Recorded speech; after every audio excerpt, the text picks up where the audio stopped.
Miss হবে না আপনার পছন্দের টিভি শো। দেখুন জি5 অ্যাপে একদম ফ্রি। উচ্ছে বেগুন আলু পটল আসে না শুনে জিভে জল। জিভে জল আসবে, কারণ রন্ধনে বন্ধন ভালোবাসার রান্নায় হবে চেনা সবজির অচেনা রান্না। আজ থেকে রোজকার রান্না হবে একদম অন্যরকম, আর জুটিরা হবে নানান রকম। প্রথম দিন প্রথমেই আমাদের সঙ্গে আছে বালুরঘাট থেকে মাসি বঞ্জি জুটি ঐশী ও বাসন্তী মাসিমা। Welcome welcome welcome. নমস্কার। কেমন লাগছে এখানে এসে? খুবই ভালো লাগছে, খুব ভালো লাগছে, খুবই ভালো লাগছে, কারণ আমি ছোট থেকেই মাসির থেকে আমার রান্না শেখা। ও আচ্ছা। হ্যাঁ, এবং মাসি আমার রান্নার ইন্সপিরেশন। তো ওই রন্ধনে বন্ধনে আমার সব মানে বেস্ট পেয়ার হিসেবে মাসিকে ছাড়া আর কাউকে চুজ করতে পারলাম না। তো আজকে কি রান্না করছো তোমরা? আজকে রান্না করছি একদম, আমরা খুব ঘরোয়া রান্না খেতে ভালোবাসি, তো সবজি দিয়ে কাচকি মাছের চচ্চড়ি। সবজি দিয়ে কাচকি মাছের চচ্চড়ি? হ্যাঁ হ্যাঁ, বাহ, ইন্টারেস্টিং। হ্যাঁ, এবং দারুণ টেস্ট হয়। আপনাদের তো প্রথমেই বললাম আমাদের ভালোবাসার রান্নাঘরে এমন সব রান্না হবে যেগুলোতে থাকবে খুবই নর্মাল সবজি যেগুলো আমাদের বাড়িতে থাকে, যেরকম আলু পটল। আজ থেকে সেগুলো দিয়েই হবে নতুন নতুন রান্না। তাহলে প্রথমেই দেখে নিই সবজি দিয়ে কাচকি মাছের চচ্চড়ি। শুরু করা যাক। শুরু করার আগে জেনে নিই কি কি ইনগ্রেডিয়েন্ট থাকছে এতে। প্রথমেই তো লাগছে আমাদের কাচকি মাছ। সবজি মেন হচ্ছে ঝিঙে, আলু, পেঁয়াজ, ধনেপাতা, কাঁচা লঙ্কা, কালো জিরে, ব্যাস। তাহলে শুরু করা যাক। প্রথমে কাচকি মাছটা নিয়ে নিচ্ছি একটা মিক্সিং বলে। আমরা কিন্তু ছোট থেকে ভীষণ, মানে আমি অ্যাটলিস্ট ছোট থেকে ভীষণ মাছ খেতে ভালোবাসি। হ্যাঁ, আমিও খুব। হ্যাঁ, আর যেহেতু আমরা নর্থ বেঙ্গলে থাকি, তো ওখানে খুব সুন্দর সুন্দর মাছ পাওয়া যায়। আমি প্রথমে মাছটা দিলাম, এরপর আলুটা দিয়ে দিচ্ছি। আচ্ছা, কাচকি মাছের সাথে আলু দেওয়া হলো। আলুর পর দিচ্ছি আমি ঝিঙে। অনেকেই এই সবজিটা খেতে ভালোবাসে না, কিন্তু আশা করছি এই রান্নায় খুব ভালো লাগবে। কি কি অ্যাড করছো একটু বলতে লম্বা পারছো? লম্বা করে কাটা আলু, হ্যাঁ, একদম ঝিরি ঝিরি করে কাটা পেঁয়াজ আর ঝিঙে। এখন পেঁয়াজটা দিলাম। মানে লম্বা লম্বা করে কাটা আলু, ডুমো ডুমো করে কাটা ঝিঙে এবং ঝিরিঝিরি করে কাটা পেঁয়াজ, সবকটা কাটার মধ্যে একটা শব্দ পাবেন কিন্তু। একটু কালো জিরে দিচ্ছি। মাসির তত্ত্বাবধানে রান্নাটা চলছে না? ওই থেকে এক দৃষ্টে তাকিয়ে আছেন, কি করছে দেখি।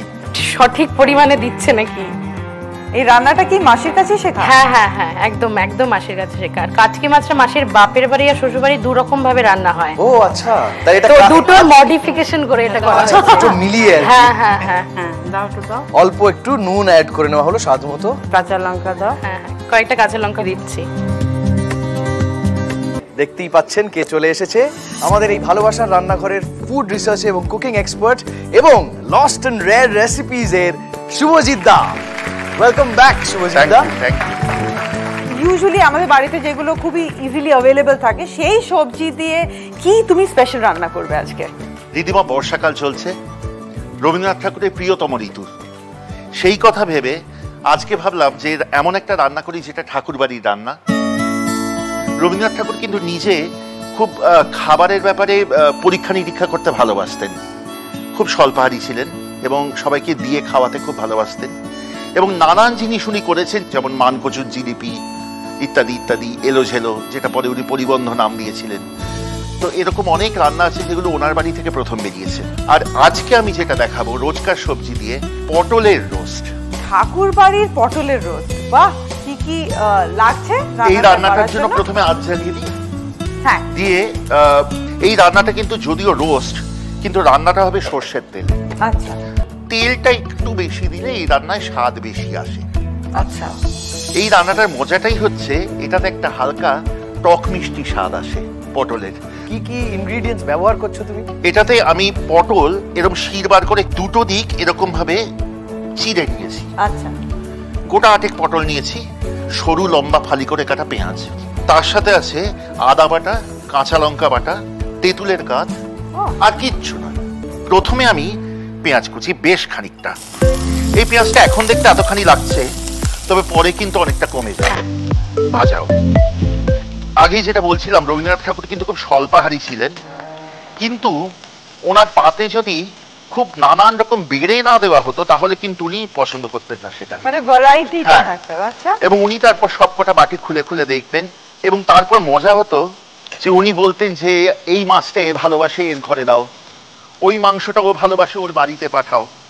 এরকম ভাবে উনি সবাইকে দিয়ে খেতে খুব ভালোবাসতেন। আচ্ছা, পেঁয়াজটা হালকা স্বচ্ছ হয়ে এসছে, এইবার আমি এতে দেবো কয়েকটা উপকরণ। প্রথমে দিয়ে দিই 2 চা চামচ আদা বাটা, তার সাথে দেব ওই 2 চা চামচই কাঁচা লঙ্কা বাটা। ওটা কম হলেই ভালো। এবার কষাবো ততক্ষণ যতক্ষণ না আদার গন্ধ মানে কাঁচা গন্ধটা চলে যায়, পুরোপুরি চলে যায়। শুভজিৎ দাকে পেয়ে যে আমাদের কি উপকারটা হয়েছে কি বলবো। রান্নার সঙ্গে সঙ্গে এত সুন্দর সব গল্প শুনতে পারি না। আহা, এই পর্যায়ে আমি পটলটা দিয়ে দেবো, কারণ নয়তো পটলটা কিন্তু সেদ্ধ হবে না। চিন্তা করো না গৌরব, ঝাল হবে না। হবে না কেন হবে না বলছি? রঙের জন্য। হ্যাঁ, হবে না কারণ এরপরে এটাতে যে উপকরণ পড়বে এটাকে নিউট্রালাইজ করে দেবে। হ্যাঁ, তেঁতুলের কাঠটা দিয়ে একটুখানি কষিয়ে নিই সবকটা জিনিস, একটুখানি ঢাকা দিয়ে আঁচ কমিয়ে আমি জিনিসটা ভাজা ভাজা হতে দেবো। আচ্ছা।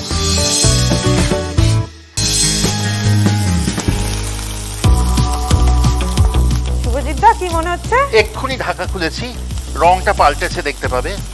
আমি এই পর্যায়ে যেটা করব সেটা হচ্ছে এইটার মধ্যে 3টে জিনিস দেবো একটু।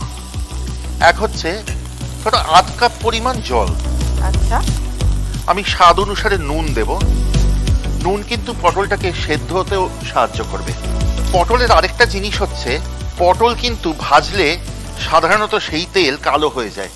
সেই জন্য যেই সবজিতে অন্যান্য নানান সবজির সাথে পটল দেবে, আমি কিন্তু তোমাদেরকে বলবো যে পটল সবসময় শেষে ভেজে তোলো, তাহলে তেলটা কালো হলেও কিছু এসে যাবে না। তা আমি এখানে নুন দিলাম, জল দিলাম এবং তার সাথে তেঁতুলের কাঠ দিলাম ধরো 1.5 টেবিল চামচ পরিমাণ। আচ্ছা। পটলগুলি নরম হয়ে এসছে। আচ্ছা। এবার রান্নাটা শেষ করবার পালা। আচ্ছা। এই রান্নাতে কিন্তু যেহেতু কাঁচা লঙ্কা, আদা, লঙ্কার গুঁড়ো পড়েছে এবং তেঁতুলের কাঠ পড়েছে, আমার একটা ব্যালেন্সিং এর ব্যাপার আছে। চিনি আমি এই এতটা সবজিতে 1 টেবিল চামচের একটু বেশি দেবো। আচ্ছা। রান্নাটা রংটা পাল্টে গেছে, দেখেছো? আর মিনিট খানেক থেকে মিনিট 2 একটু ঢাকা দিয়ে রেখে দেবো, তারপর আমি পরিবেশন করবো এই রান্না। পটলের রোস্ট কি তৈরি হলো? হ্যাঁ, আশা করি তোমাদের ভালো লাগবে।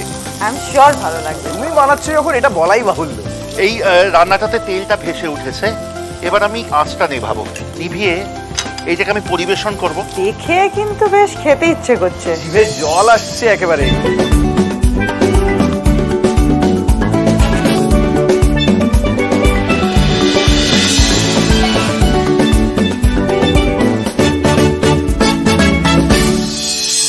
জি5 ডাউনলোড করুন আর সব এপিসোড দেখুন একদম ফ্রি।